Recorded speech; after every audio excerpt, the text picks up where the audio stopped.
LeBron James is not a top 10 player in the league right now. LeBron James is not a top 10 player right now. What? Now, this is some of the craziest takes my community has given us. We're about to dive into some of these crazy takes. LeBron James isn't a top 10 player in the NBA right now. Duh! He's 41 years old. Like, he should be right here doing what I'm doing. He is 41. Of course, Mr. Obvious. He's not a top 10 player right now. Like, did you think of this all by yourself? Or were you actually watching the game and was like, oh my God, LeBron James is not top 10? I would expect in the NBA, the biggest stage on earth, that a 41-year-old wouldn't be top 10. That says a lot about the NBA if a 41-year-old was actually top 10. Because I can tell you this for sure. If I was in today's game and a 41-year-old tried to guard me, he's going to be retired. You might want to look at some of them old heads that was trying to guard me in my 20s. And they was in their late 34s. Barbecue chicken. So yes, Mr. Obvious, LeBron James isn't a top 10 player right now in this NBA. Isn't it crazy that they keep that as like the standard for Bron at year 41? Like, Yeah. That's what makes it funny. Like, wow, okay. what's it called? Where do you think he is? Like, if you had a number. If I had to rate him right now, as a Laker fan, I'm going to say anywhere from 15 to 22. Anywhere from 15 to 22. Right? You can argue anywhere through there. Okay. That makes sense. Just missing, well, all NBA status. That makes sense. Because, he missed so much games early, and then, now, and then some of those struggle games trying to get the rhythm back. Another one from the community, Gil. Number 222. You can still play in the NBA today. Okay. Number 222. Gil, you still could play in the NBA. You know what? This is the brown nosing that I get from my community.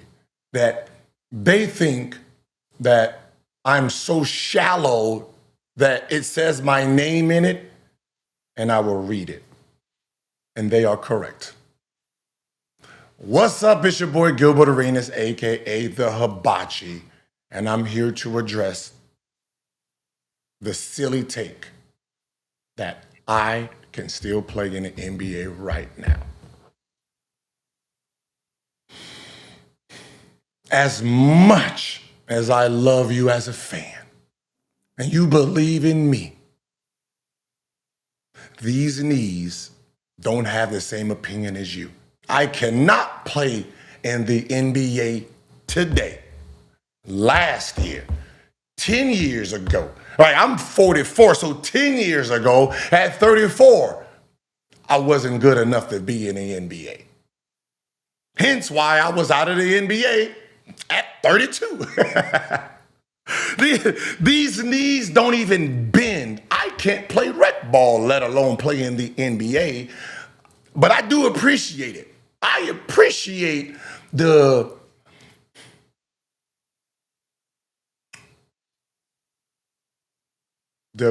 gobbling with honey on top tactics of your boy being able to play in the, you know what?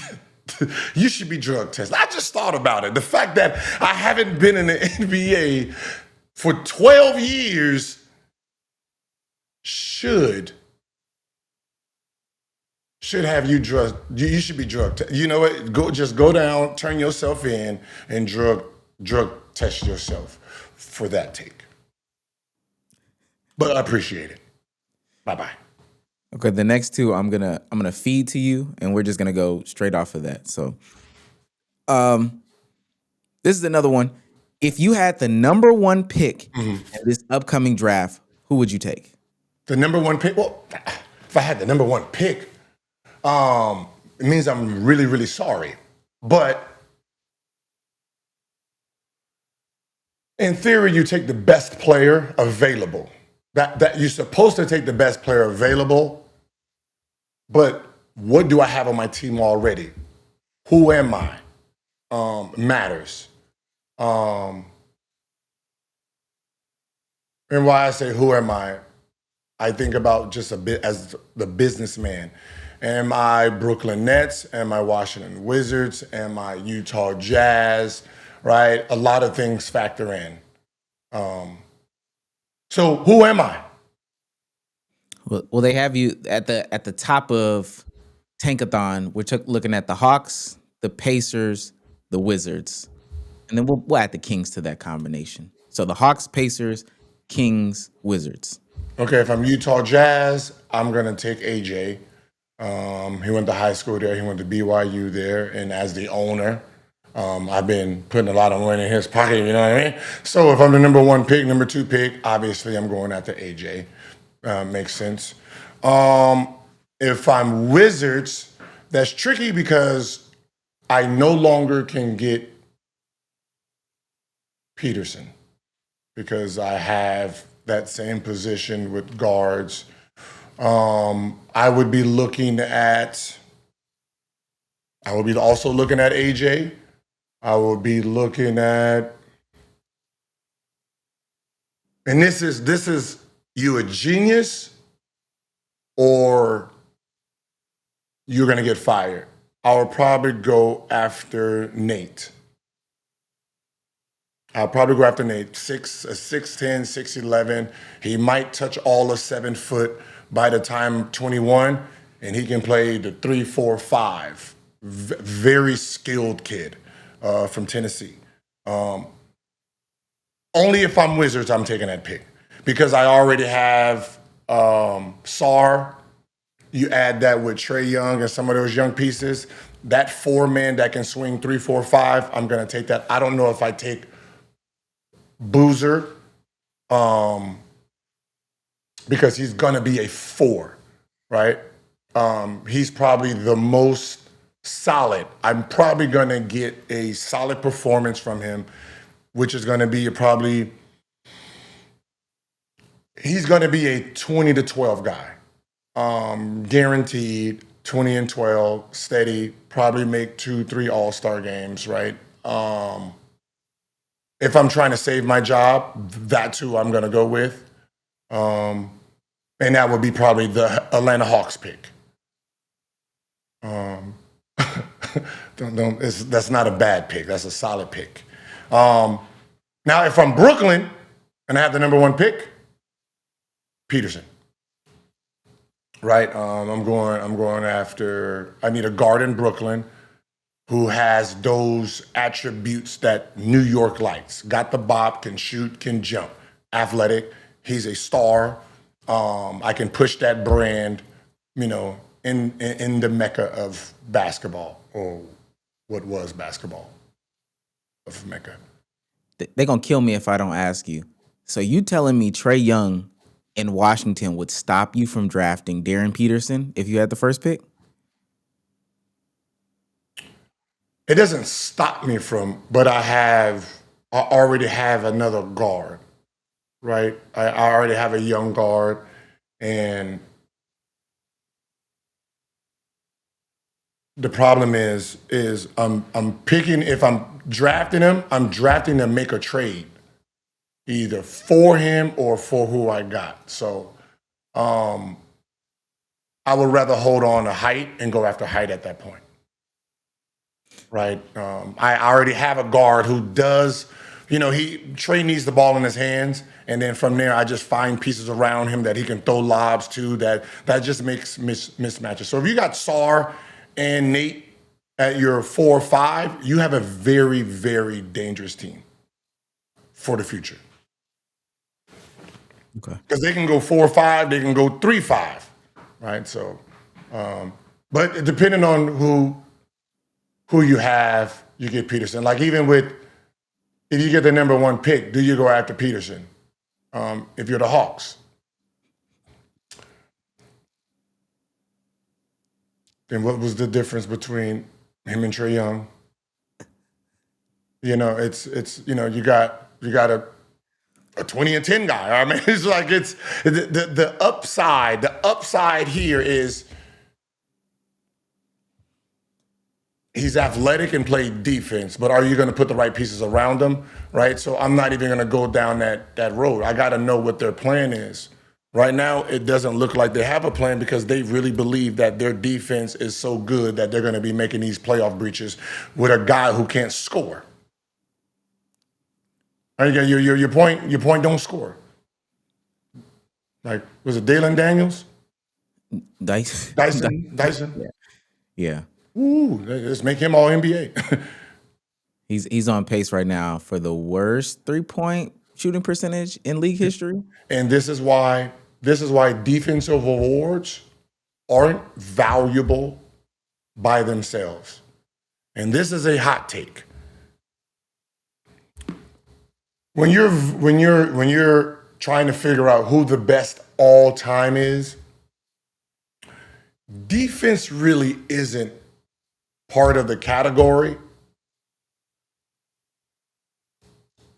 until we got everything situated with the scoring titles, right? The first team all NBAs, right? The MVPs, all-star games, right? Once you get all that shit that people pay to come see, then you use defense awards to say who's a little bit better than the other.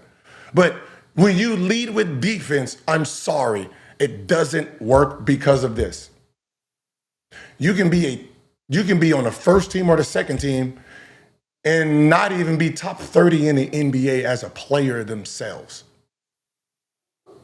Case in point, say his name. Who, Dyson Daniels? There you go. What was he last year? First team? Yeah, something like that. Hey, first team all NBA. What was he ranked in the NBA? He wasn't no all-star. He wasn't no all NBA. He wasn't even considered for what? All Atlanta. He wasn't even top 5 best player on his team. But so the defense itself doesn't play a part in how good you who was you when you were stepping in them lines. Defense is used for like, all right, I got Kobe and I got LeBron, right? Once they offense matches up, it was like, all right, who's playing on that other side? And then the defense kicks in. And then guess the last time he made a 3. It's the craziest stat in the world. The last time he made a 3? Mm-hmm. Training camp? No, I'm just playing. Right within the, were we in January? November? Fairly close. December 14th. December 14th. How many has he shot since then? Oh, I mean, he attempts at least one a game. Now he's to the point where he stopped attempting them. Like the last 3 games he hasn't even attempted, but he's shooting 1, maybe 2 a game. There's games where he shot like 5. He just hasn't made a 3. Now, the last time he made 2 threes, he has not made 2 threes all season in a singular NBA game. Now whoever, and he plays in a game, right? Yeah. Now, if he's playing against Luka, who actually has the advantage in that game? Right? Like, how much energy will Luka be exerting defensively? Who you think is harder to guard for Luka? A Trae Young who has no defense but has offense, or Dyson? Who you think Luka will have a problem with? The guy who's trying to score 30 like him. Because now Luka has to play defense. I've never understood having that player that's only in there for defense because they've never heard an offensive player speak. Hello. He's here to stop me. Great. I'm conserving my energy when he's on offense because he can't score. So I'm literally playing one-sided basketball. So he does a great job of keeping me under my average, but he didn't score much, meaning there's a lopsided score sheet that one of the other players have to do. It's numbers. The other player, someone on that team, has to do what they do and output more than their opponent just to make up for what he lacks. If I got a tiger, only way to take down a tiger is to bring out your tiger. Bring out your tiger. Okay, next one. Warriors wasted Curry's prime years by not drafting better. The Kuminga situation is abysmal. When you say prime, right, it's like I got hurt at 25. People think that's my prime. Now, Curry's all 36, 37. Prime? So, but I get what you're saying. If you want to think selfish like that and just make it all about Curry,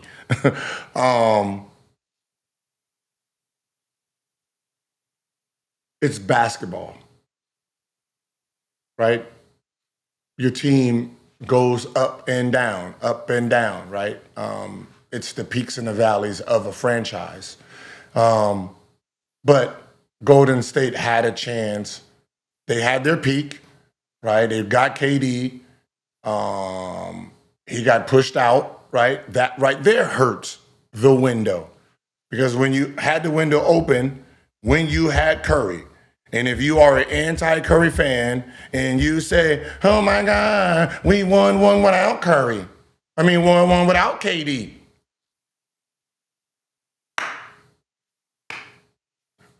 How many would you have won if he stayed, is what you're not asking yourself.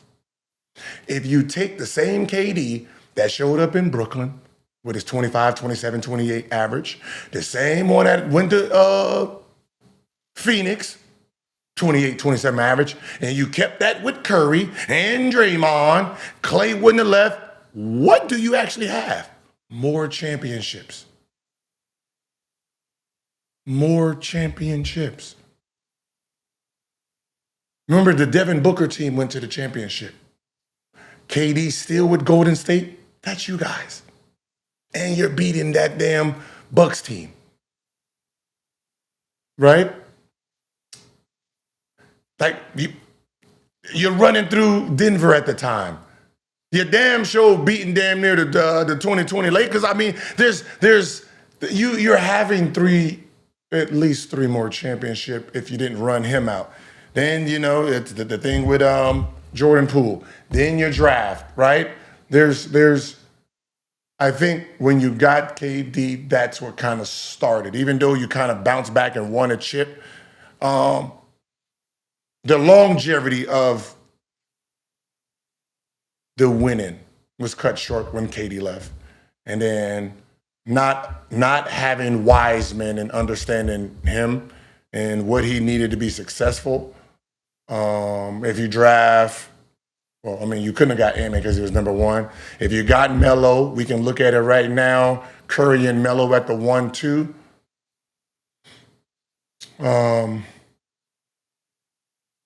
It'd be interesting, right? You still make the same moves, but you got Melo over there. I don't know how that works out, but you can see you will be a lot better than you are now. So it's all being smart, understanding the game, making right moves, seeing a couple years ahead and where they are. Curry playing at a high level, Draymond still doing Draymond. You went for Jimmy Butler, right? I just don't think right now they're utilizing their pieces correctly. They're still stuck in 2014-15 on this is how we play with Curry. And this is not 2014-15, right? It's 16-17. The game is moved. What you had an advantage over, then you don't have an advantage over now, right? When you went small ball, teams wasn't built for small ball then. Teams are now built for small ball, and they're bigger at it, right? Houston small ball is 6'9", 6'10" and across. Their big ball, no one's ready for. They just haven't really established that yet. But they have big ball, medium ball, and small ball. But their small ball is just as big as their medium ball, right? It's 6'8" and above, right? So people have adjusted to it, and I don't think they've adjusted to Curry. I think they don't realize how brilliant Curry is with playing, and they don't realize a great player will adjust to anything you bring them. So stop bringing pieces that you had when he was younger. We see what he looks like on the Olympics. We've seen how he saved. I can't even say save. Not save. We was never in danger in the Olympics of losing the game. What he did was kept blowing someone away who thought they had a chance, right? They hit a shot, he hit a shot. They make a shot, he make a shot. They miss a shot, he make a shot. Night. Stop trying, I'm over here. That's what he pulled in the Olympics with the team he had, right? How he played in the Olympics is not how he plays here. Build a team, bring in superstars that he can play superstar basketball with. These mediocre basketball players that you are giving him is making him work more. Give him a superstar where he can take possessions off, he can take quarters off, he can take halves off because they're doing a heavy load. If he has to sit there and score 50 at this point, your team is not that good. 50 can't be the damn benchmark for y'all to have a chance to win. I'm sorry. I think Warriors fans are mad because there was a report that came out the other day that apparently Steve Kerr wanted to draft Franz Wagner over Jonathan Kuminga. And they think that, like, if they did LaMelo Ball over Wiseman and Franz Wagner over Jonathan Kuminga, this should be a team that could compete for a championship with those young pieces.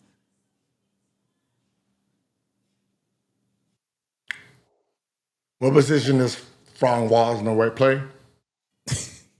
He is on the wing in Orlando, so the same as Kuminga, like that 3-4. Yeah. How much is he averaging? This year he is averaging 22, 6, and 4 on 48 from the field, 39 from 3, 83 from the free throw line. Okay, he's 24 years old. Yeah, he's 24, so 15, 18, 19, 22. He's done played 30 minutes his whole career, right? Yeah. See, I gotta look. It's easy to just say it out loud. Okay. Kuminga 9, 16, 15. Kuminga's younger. Now, the reason why I can't just give it the yes is because of this. If you would have drafted, no, you'd have been drafting a guy you actually like. So you would play him.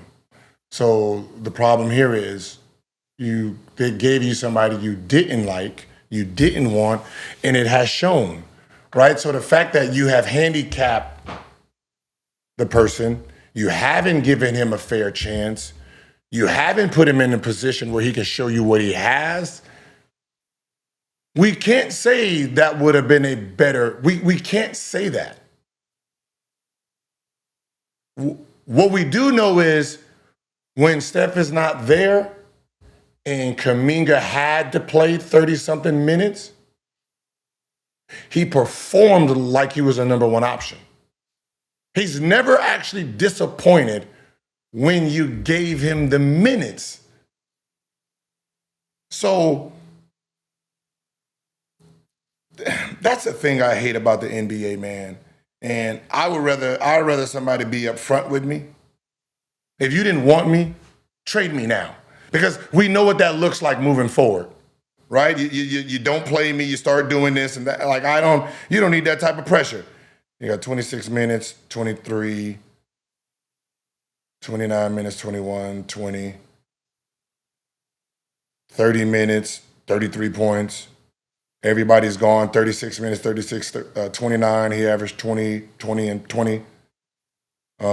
He got 36 minutes, 34 minutes, 34 points, 34 points. So when he did play in the game, he balled out. Like in the playoffs, he played 26, 35, 29, 32. He scored 18, 30, 23, 26. Right? So it's easy to pick Warner because he's played. We see him. We you know what I mean? But they're right there in talent. At that point is who does more overall. It all depends on my team. For that team, the problem is for that team, Kuminga actually fit better. He fit better because you needed to upgrade the Draymond sense, right? Having a catch and shoot guy and all that, that's good. But when you're talking about being athletic in the back end, if you're playing small ball, you would rather have Kuminga and Draymond at the 5 protecting the basket.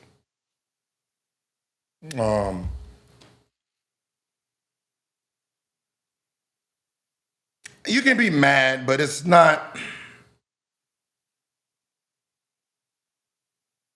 He shot 29, 28 from the 3 one year, 29% from the 3. He's in the 80s. Assists. I can be mad. I mean, you can be mad. I would rather be mad at Steve Kerr for purposely trying to prove a point that I don't like this kid. This is not who I wanted. And you went out there and actually executed your dislike towards this player. Last one. I think this is funny.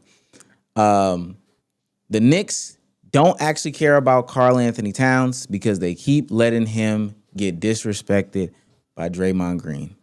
I don't know if you saw over the weekend, the Knicks played the Warriors, and for the second straight year in a row, Karl Anthony Towns and Draymond Green got into a back and forth. They got into a back and forth, right?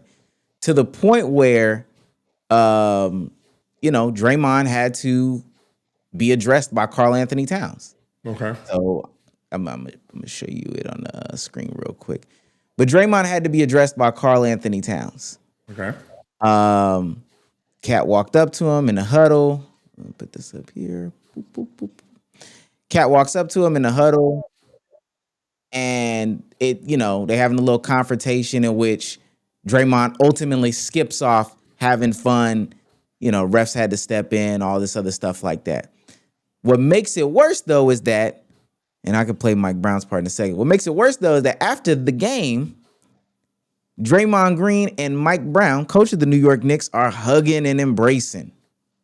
Hugging and embracing, Gil. And to add insult to injury for real, Coach Mike Brown says in the post-game interview, that's how Draymond plays. It is what it is. I don't think it impacted us. What I did think impacted us was Cat picking up his 5th foul. A lot of people feel like they just don't respect Karl Anthony Towns in New York because they don't have his back when he beefs with Draymond.